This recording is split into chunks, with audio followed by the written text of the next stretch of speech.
हर हर महादेव प्रिय दर्शकों। समय जब समय अंगड़ाई लेता है तो सूर्य पर भी ग्रहण लग जाता है। इसलिए आपका समय सही होना जरूरी है। समय सही है या नहीं है, 19 मई से लेकर 31 मई के बीच में ये मैं आपको इस वीडियो में बताऊंगा। पूरा वीडियो सुनना। पहली बार देख रहे हैं आप अगर तो, और मेरा विश्लेषण आपको सटीक लगे, नक्षत्र ज्योतिष के हिसाब से मैं विश्लेषण करूंगा इस वीडियो में, आपको सटीक लगे मेरा विश्लेषण, तो चैनल को सब्सक्राइब कर दीजिएगा, लाइक कर दीजिएगा। और महादेव का भक्त हूं, कृपा प्रभु की आप पर भी बनी रहे ऐसी मेरी कामना। कमेंट बॉक्स में हर हर महादेव 5 बार या 11 बार अवश्य लिख दीजिएगा। विषय पर प्रवेश करते हैं। अभी मोटा मोटे तौर पर 1 से 1.5 मिनट में इतना समझ लीजिए कि ग्रह गोचर के हिसाब से कैसा चल रहा है। उसके बाद नक्षत्र में प्रवेश करता हूं। आपके कुंडली के हिसाब से, यानी कि मकर राशि की बात होगी इस वीडियो में, तो मकर राशि के हिसाब से पिछले 1-1.5 महीने से तो अच्छे ग्रह थोड़े आए हुए हैं। लेकिन अगर आपका शनि मानकर चलिए ठीक नहीं है, शनिदेव अगर आपके ठीक नहीं है, लग्न कुंडली में date of birth, time of birth और प्लेस ऑफ बर्थ के हिसाब से जो आपकी कुंडली बनी होगी उसमें अगर शनि अस्तंगत है, मृतावस्था में है, नीचस्थ है, त्रिकस्थ है, पापस्थ है, तो ऐसी स्थिति में तो आपको अभी भी फल नहीं मिला है। आप जहां पहले थे अभी भी वहीं हैं। तो लेकिन ये जो 19 तारीख से लेकर 31 तारीख के बीच का जो समय है, इस बीच में देखिए 3-4 योग बन रहे हैं। अब उसमें से सबसे पहला मैं बताता हूं आपको, शुक्र और बुध के बीच में जो संबंध बना हुआ है, उस शुक्र और गुरु के बीच जो गजलक्ष्मी योग बना हुआ है, अत्यंत शुभ है, बहुत अच्छा है, भाग्यशाली हैं आप। पूरा विस्तार में मैंने दूसरा एक और मेरा चैनल है आचार्य मुक्ति करके, नीचे डिस्क्रिप्शन में उसका लिंक भी होगा। वो अगर इसे पर पूरा जानना चाहते हैं तो उसको आप फॉलो कर सकते हैं। एक शुभ योग है, बहुत अच्छा योग है, छोटा मोटा फाइनेंशियल स्थिति ठीक करने वाला है, मान सम्मान बढ़ाने वाला है, सब कुछ बढ़िया है। ठीक, अच्छा, अब जाकर के फिर जो है आपका शुक्र बुध के बीच में संबंध, ये बहुत अच्छा संबंध है। शुक्र बुध के बीच में आपके लिए लक्ष्मी नारायण योग, पैसा देने वाला है, रुके हुए पैसे को लाने वाला है, इंटरव्यू क्लियर करवाने वाला है, माता लक्ष्मी को प्रसन्न करने का समय है। विष्णु सहस्त्र नाम का पाठ कीजिएगा, अच्छा होगा। विस्तार से मैंने जैसे कहा वहां जाकर के आप देख सकते हैं।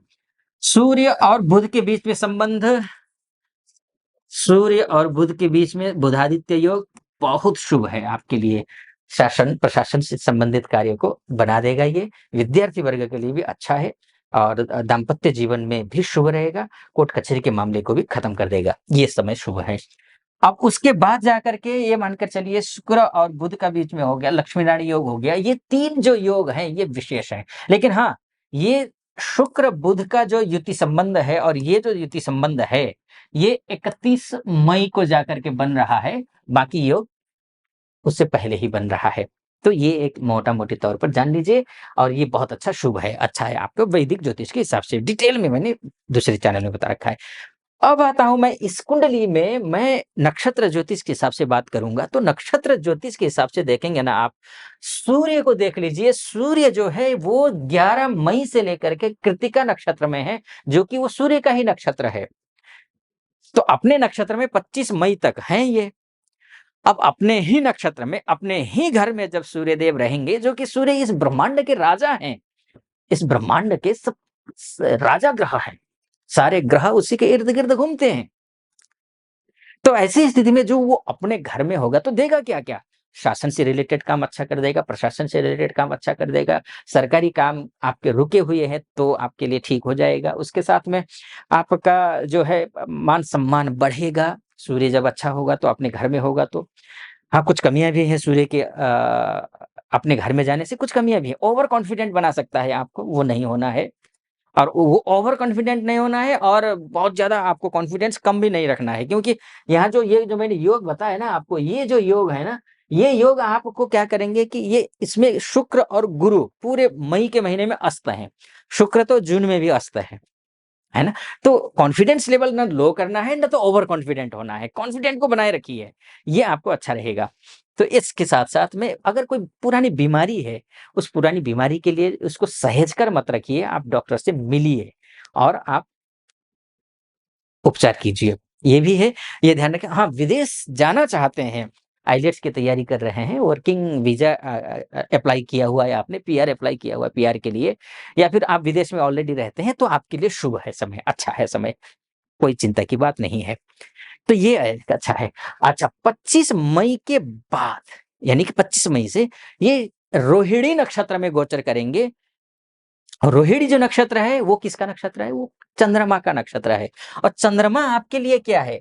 चंद्रमा जो है, ये चंद्रमा आपके लिए बिज़नेस कारक ग्रह है।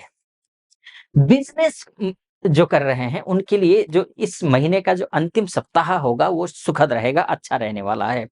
बिज़नेस के लिहाज से अच्छा रहेगा। खासकर आप इम्पोर्ट एक्सपोर्ट का कार्य करते हो, कंस्ट्रक्शन का काम करते हो, रियल एस्टेट से रिलेटेड काम करते हो, सरकारी संस्थाओं से मिलकर के, सरकारी उनसे मिल कर के कोई ठेका लेते हो, कोई ऐसा काम करते हो जो सरकार से संबंध रखता हो, तो आपके लिए शुभ है, अच्छा है। या फिर आप कहीं अच्छा काम कर रहे हैं, लेकिन उनका संबंध जिससे भी आप जुड़े हुए हैं, उनका संबंध अगर सरकार से है, तो भी ठीक है। पॉलिटिक्स में आप हैं, आपके लिए अच्छा है। दाम्पत्य जीवन में कहीं कोई समस्या आ रही हो, तो भी ठीक है। विवाह के लिए उचित समय है। ये सारी चीज़ें होती हुई दिखाई दे रही हैं। ये लेकिन मोटा-मोटी तौर पर है, ध्यान रखिएगा, मोटा-मोटे तौर पर है। आप विस्तार से अगर कुंडली का विश्लेषण करवाना चाहते हैं, तो नीचे नंबर होगा, उस नंबर पे कॉल कीजिए, हमारे प्रतिनिधि से बात कीजिए। प्रतिनिधि से बात करके मुझसे बात करने के लिए आप अपनी कुंडली दिखाने के लिए उनसे अपॉइंटमेंट ले लीजिए और निर्धारित तिथि पर आपकी मेरी बात होगी, अर्थात आपकी कुंडली देखेंगे। तो ये तो बात हो गई। और ये है क्योंकि आपकी कुंडली ही आपका डीएनए है, तो मायने रखती है आपकी कुंडली, ये तो मोटा-मोटे तौर पर है। इसके साथ-साथ में देखिए ग्रह अस्त है, तो अब ऐसी स्थिति में करना क्या है? और सूर्य अपने नक्षत्र में और चंद्रमा के नक्षत्र में तो करना क्या है, ये आप समझ लीजिए। सावधानी बरतेंगे तो जो मैं फलादेश कर रहा हूँ ना, कि आपने थंबनेल में देखा होगा कि सोने की तरह चमकेगी किस्मत, क्योंकि सूर्य अच्छा है, सूर्य अच्छा है, तो स्वाभाविक है आपके लिए अच्छा ही फल देगा, ये है। तो अब ऐसी स्थिति में करना क्या है, ये आप समझ लीजिए कि प्रातः जल्दी उठ कर के सूर्य को अर्घ्य देना है, एक काम सबसे पहले आपको यही करना है। दूसरा आपको काम करना है, कोई भी कार्य करना हो, सबसे पहले गणेश जी का नाम लेकर के काम शुरू कीजिए, ये आपको करना है। तीसरा जो काम करना है, आप हनुमान चालीसा का पाठ कीजिए। इतना अगर आप करते हैं, तो आपके लिए नक्षत्र ज्योतिष के हिसाब से मैं बता रहा हूँ, बाकी तो आपको गुरु की उपासना और शुक्र की उपासना अभी करनी चाहिए, क्योंकि ये अस्त चल रहे हैं, तो बाकी आप गुरु और शुक्र की भी उपासना कर सकते हैं, करिए। फिलहाल डिटेल में जानना चाहते हैं तो मैंने आपसे कहा ही, तो आप कॉल कर सकते हैं, अपॉइंटमेंट ले सकते हैं बात करने के लिए। कैसा लगा आपको वीडियो? सटीक लगा हो, चैनल को सब्सक्राइब कर दीजिएगा, वीडियो को लाइक और कमेंट बॉक्स में जाकर के हर हर महादेव लिख दीजिएगा। और सोशल मीडिया पर निवेदन है, नया हूँ उसमें, आपके सहयोग की अपेक्षा है, तो नीचे डिस्क्रिप्शन में लिंक होगा, उस लिंक पर क्लिक करके फेसबुक और इंस्टाग्राम को फॉलो कर दीजिएगा। फिलहाल अनुमति चाहूँगा। हर हर महादेव।